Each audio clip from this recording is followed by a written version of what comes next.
Este es un esquema que nos ayuda a entender o a ver qué cosas, qué tipo de resecciones se puede hacer dependiendo dónde se encuentre ubicado el cáncer.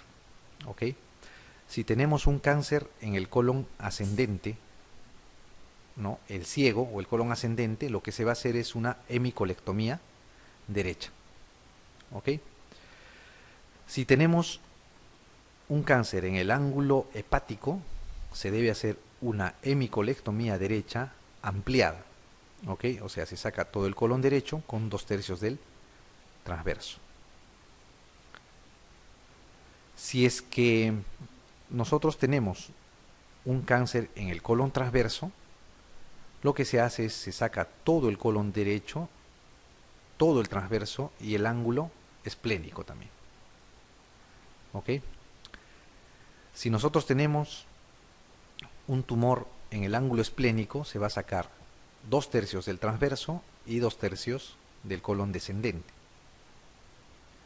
Si tenemos un tumor en el colon descendente, se saca todo el colon descendente más el ángulo esplénico. Y en el caso de que tengamos un tumor en el sigmoides, se puede sacar todo el sigmoides nada más. ¿Por qué? Porque por vecindad es difícil que afecte a los otros órganos. ¿Ok? Entonces, este slide le sirve para tener una idea qué cosa es lo que se tiene que hacer cuando existe un tumor o un cáncer de colon. ¿Ok? En todos los casos, en todos los casos se hace la aumentectomía total, o sea, se saca todo el epiplon. ¿Ok? Se saca todo el epiplon y el segmento de colon correspondiente. Y normalmente, últimamente se ha normado así, que se hace hemicolectomías. ¿Ok? Cuando hay un tumor al lado derecho, se hace una hemicolectomía derecha, ¿no? La ampliada. Si es que hay una al lado izquierdo, se hace también una hemicolectomía, incluso ampliada. En el caso del transverso, sí se tiene que sacar pues todo el transverso con los ángulos hepático, esplénico y con el colon descendente. ¿Por qué? Perdón, ascendente. ¿Por qué con el colon ascendente? Porque el drenaje linfático del transverso en su mayor parte va a dirigirse por tributarios del colon ascendente. Por esa razón, cuando hay una lesión en el transverso, se saca todo el lado derecho hasta el ángulo esplénico. ¿Ok? Entonces, ¿qué deben recordar ustedes? Que lo mínimo que hay que hacer son hemicolectomías. ¿Ok? Sea al lado derecho o sea al lado izquierdo. En el único lugar donde se puede hacer una resección segmentaria es en el sigmoides. ¿Okay? En el resto se hace hemicolectomía, sea derecha o sea izquierda, que puede ser ampliada o no ampliada, pero se hace hemicolectomías. Muy bien. La siguiente pregunta dice, ¿no es cierto? ¿En cuál de las siguientes poliposis es más frecuente la aparición de un cáncer de colon? El síndrome de Peutz-Jeghers, poliposis adenomatosas familiar, síndrome del Cronkite-Canadá, poliposis juvenil o poliposis hiperplásica. Habíamos visto hace un rato, ¿no es cierto? ¿Cuál es la respuesta ahí? ¿En cuál de las siguientes poliposis es más frecuente la aparición de un cáncer de colon? En la poliposis adenomatosa familiar, ¿no es cierto? De lejos. El 100% de estos pacientes va a ir al cáncer de colon, ¿ok? En algún momento de su vida. Y más frecuentemente en cerca de los 40 años. Ok. La siguiente dice, la característica principal de tumores del colon del lado derecho son obstructivos, producen dolor cólico, son altamente metastásicos, se anteceden de pólipos o son anemizantes. La E, ¿no es cierto? Son anemizantes. Ok. Les podrían preguntar o les podrían decir también cuál es la cara en crecimiento, ¿no? ¿Cuál de los cánceres tiende a crecer más antes de producir síntomas? ¿Del lado derecho o del lado izquierdo? El lado derecho, ¿no es cierto? ¿Por qué? Porque es poco obstructivo, por la misma consistencia de las heces. Entonces, para que produzca dolor tipo cólico u obstrucción, un cáncer del lado derecho, tiene que crecer bastante, ¿no? Tiene que ser mucho, muy grande. Muy bien. Les podrían preguntar también cuál es el cáncer de colon que produce más dolor tipo cólico, ¿no? Es el cáncer de sigmoides, ¿ya? El cáncer de colon sigmoides es el que produce más dolor tipo retortijón, ¿ok? Y en general el lado izquierdo son más obstructivos, pues, ¿no? Muy bien, la E es la respuesta acá, son anemizantes. Muy bien. La 27, vamos a ver, dice, señale la opción quirúrgica adecuada para un paciente con una neoplasia del ángulo esplénico del colon, no complicada y con intención curativa. Operación de Hartmann, hemicolectomía derecha ampliada, colectomía transversa, hemicolectomía izquierda o resección segmental. ¿Qué es lo que se debe hacer? ¿Cuál es la opción quirúrgica adecuada para un paciente con neoplasia del ángulo esplénico? ¿Ok? No complicada significa que no se ha perforado y no se ha obstruido, ¿no? Y ustedes tienen que hacer la resección con intención curativa, pues, ¿no?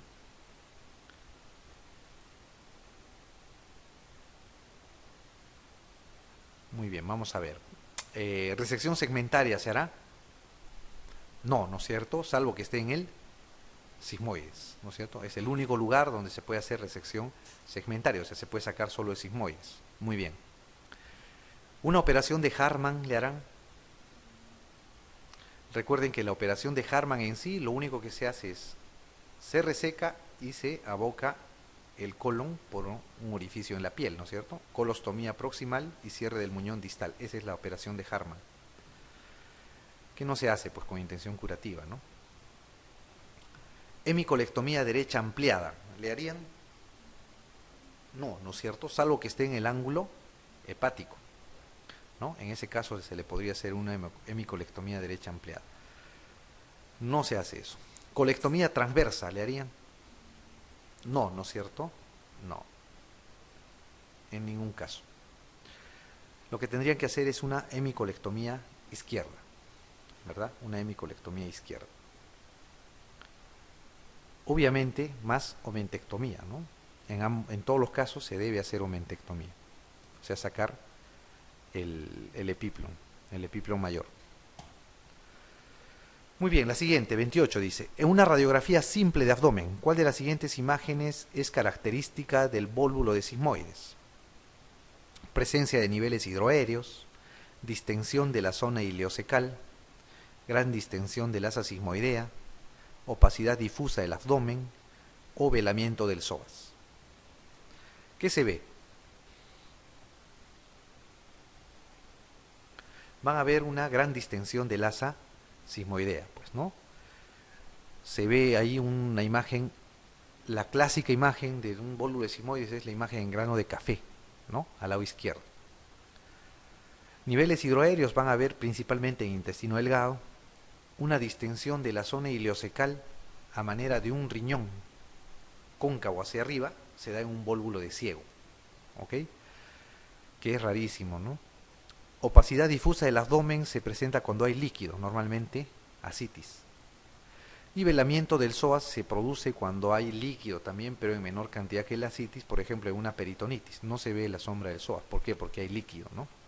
Entonces lo que se ve acá es una gran distensión del asa sigmoidea, ¿no? Este es un vólvulo de sigmoides, ¿no es cierto? Viene el colon acá, acá vendría a ser el sigmoides, pero el sigmoides puede rotar sobre su eje, ¿no?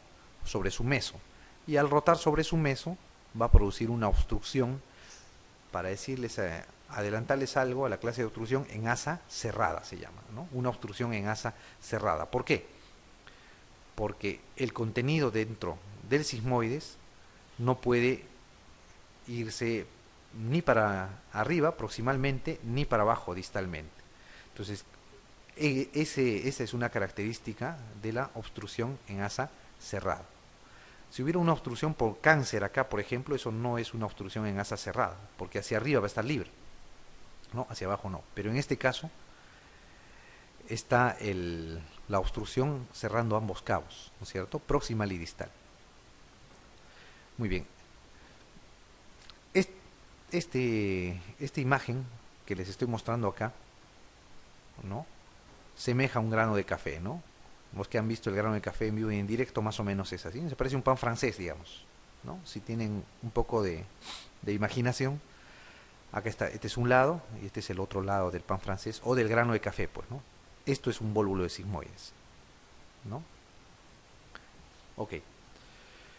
La siguiente, la 29, dice: el tratamiento quirúrgico recomendable para el vólvulo de sigmoides complicado es sonda rectal dirigida y enemas, plicatura de sigmoides, desvolvulación, resección y colostomía tipo Hartmann o transversostomía. ¿Qué se debe hacer? Un vólvulo de sigmoides complicado, dice, ¿no? Probablemente ha pasado más de 6 horas, va a estar con necrosis, por lo menos isquemia, si es que no se ha perforado el vólvulo. A ver, ¿qué no harían definitivamente? ¿Transversostomía harían? No, ¿no es cierto? Los denuncian, no tienen por qué sacarle el transverso. Plicatura del sigmoide, ¿se haría? Se usaba antes, ¿no? Pero se ha visto que no tiene una buena evolución, normalmente tienden a volvularse después. Sonda rectal dirigida y enemas, ¿harían? No, ¿no es cierto? De repente en casos no complicados, menos de 6 horas, se puede intentar hacer la devolvulación con una sonda rectal o con enemas, o mejor aún con una colonoscopía, pero dentro de las primeras 6 horas. Pasadas las 6 horas ya no es prudente, ¿por qué? Porque probablemente va a haber algún grado de isquemia, ¿no es cierto? Muy bien. Devolvulación sola, tampoco, ¿no es cierto? Está complicado, pues si está complicado ya está necrosado, ¿no? A eso se refiere. Entonces, si está complicado, no solamente tienen que devolvular, tienen que hacer resección y por estar complicado, probablemente perforado o necrótico, tienen que hacerle colostomía, ¿ok? Se hace una resección y una colostomía tipo Hartmann, o sea, colostomía proximal y cierre del muñón distal, ¿no es cierto? La D, muy bien. Ok, de las siguientes, dice, de las siguientes perforaciones del tubo digestivo de varias horas de evolución por trauma abdominal, ¿cuál es el de peor pronóstico? Colon, yeyuno, duodeno, estómago o ninguno. ¿Cuál creen? ¿En qué capítulo estamos? Colon, ¿no es cierto? Entonces, la perforación del tubo digestivo más peligrosa, por ser más infectante y más virulenta, es la del colon, ¿no? Puede matar rápidamente al paciente. Si les preguntaran de las siguientes perforaciones, ¿cuál es la más dolorosa? ¿Cuál sería?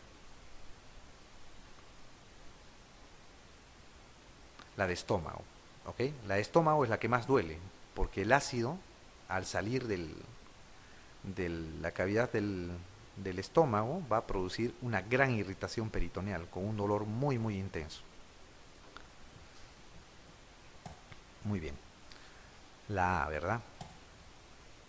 Ok, la siguiente, vamos a ver. Dice, un hombre de 43 años, con colitis ulcerosa de 10 años de evolución, ingresa en el hospital por deposiciones muy sanguinolentas y frecuentes, distensión abdominal, vientre doloroso, náuseas y fiebre de 39 grados centígrados. A la exploración física se objetiva mal estado general, timpanismo y deshidratación. En la analítica de urgencia existe anemia y leucocitosis con desviación izquierda. ¿Qué exploración diagnóstica entre las siguientes debe realizarse en primer lugar? Enema opaco, radiografía simple de abdomen, ecografía abdominal, rectosimoidoscopía o tomografía axial computada.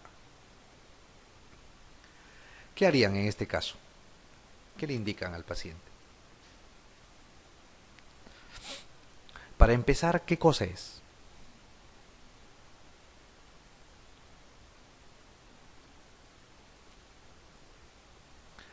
Ese cortejo que les dan ahí, la descripción que le hacen a ustedes en la pregunta, es el cuadro típico de un megacolon tóxico.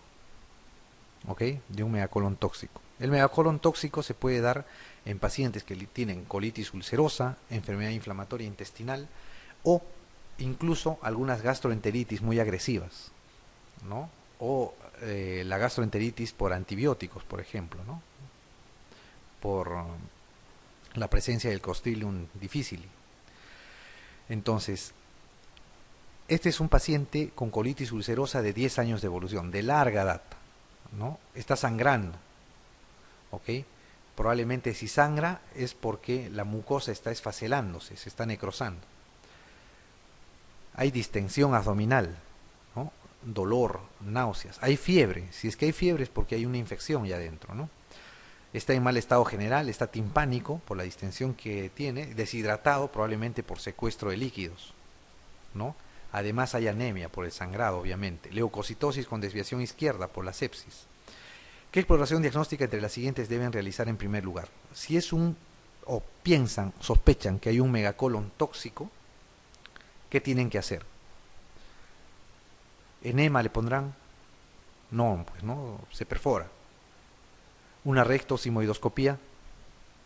Tampoco, ¿no es cierto? Lo mismo, se va a perforar. ¿Una ecografía abdominal le sirve para mirar colon, para mirar ácido intestinal? No le sirve. Les queda dos, la tomografía o la radiografía simple de abdomen. ¿Cuál de las siguientes debe realizar en primer lugar? Dice. ¿Qué es lo que harían primero? La radiografía de abdomen, ¿no es cierto? ¿Y para qué van a pedir la radiografía de abdomen? Para ver el colon transverso. En un megacolon tóxico, sospechas de un megacolon tóxico, lo que se mide es el diámetro del colon transverso. Si mide más de 7 centímetros, ¿no? Estamos hablando de un megacolon tóxico. ¿Ok? Muy bien.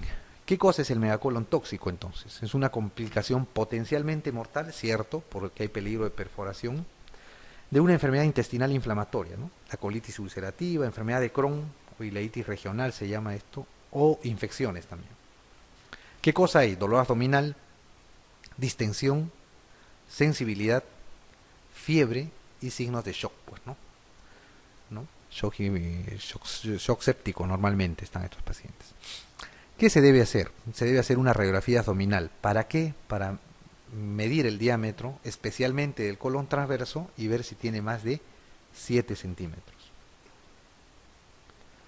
Se debe hacer electrolitos en sangre. ¿Por qué? Porque hay con la deshidratación, la pérdida de líquido, normalmente estos tienen potasio alto por la destrucción celular. Se debe hacer un conteo sanguíneo completo para ver el grado de leucocitosis. Probablemente hay gran leucocitosis, desviación izquierda. Y el tratamiento consiste en intentar sacar del shock al paciente, ¿no? Se hace un tratamiento de la deshidratación, del shock, y normalmente la mayoría de pacientes con megacolon tóxico van a ir a cirugía. ¿Qué se les va a hacer? Se les va a hacer una colectomía total, se les saca todo el colon. ¿Ok?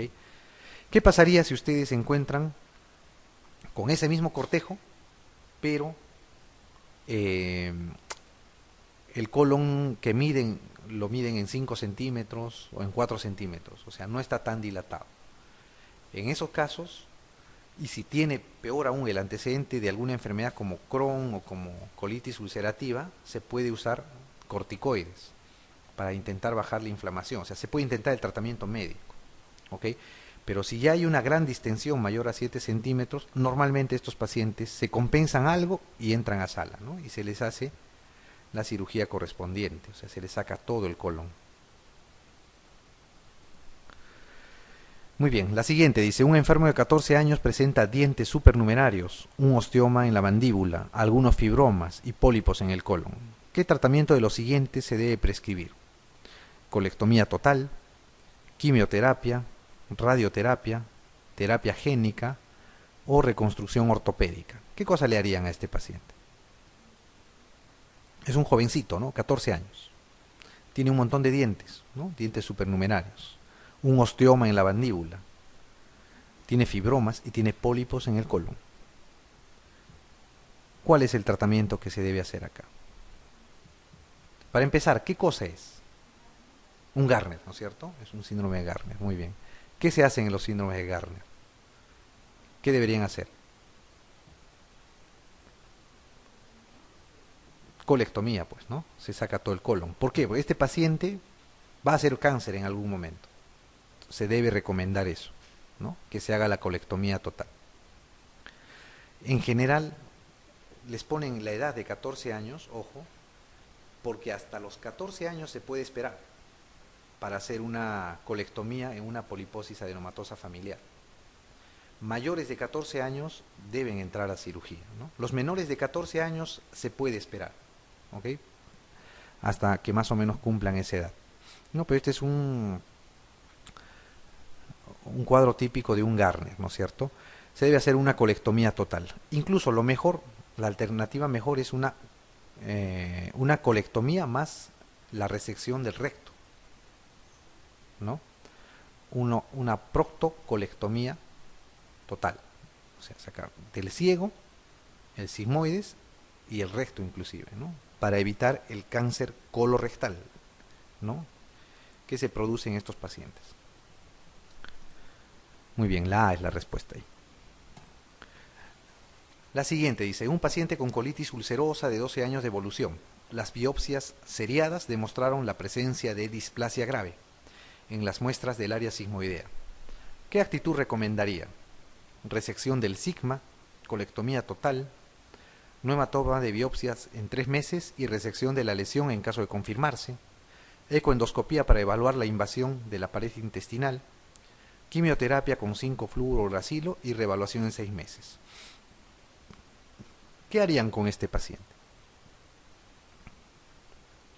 Es un paciente con colitis ulcerosa de más de 10 años, ¿no es cierto? Los pacientes con colitis ulcerosa que tienen más de 10 años de evolución tienen factores de riesgo para presentar cáncer, ¿ok?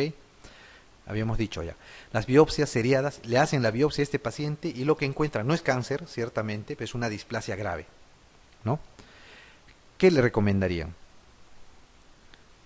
No, tiene una displasia grave, pero en el área del sigmoides, ¿ah? Solamente ahí. ¿Qué le recomiendan? A ver, ¿qué no le harían? ¿Darían quimioterapia? No, no sé, pues no es cáncer, no tiene razón de ser. Ok. Nueva toma de biopsias en 3 meses y resección de la lesión en caso de confirmarse. ¿Se haría? ¿Para qué otra toma de biopsias? ¿No? Espera que sea cáncer, para sacarlo, ¿no? Pues, ¿no? La idea es operarlo antes de que sea cáncer, ¿verdad? Ecoendoscopía para evaluar la invasión de la pared intestinal. No es un cáncer, es una colitis ulcerativa. No tendría por qué estar invadiendo la pared intestinal, ¿no es cierto? La pared del colon, porque esto no es cáncer todavía. Les queda estas dos. Una colectomía total o una resección del sigma, ¿no? Porque está localizado ahí la displasia grave. ¿Qué harían? La colectomía total, ¿no es cierto? Eso es lo que se debe hacer. ¿Por qué? Porque si ustedes hacen una resección del sigma, eso no implica de que hay 2, 3 o 4 años las otras zonas entren en displasia y puedan transformarse en cáncer. Por esa razón es que se hace la colectomía total en estos pacientes, ¿ok? Para prevenir el cáncer, ¿no es cierto? De frente. Ok, doctores, eso ha sido todo por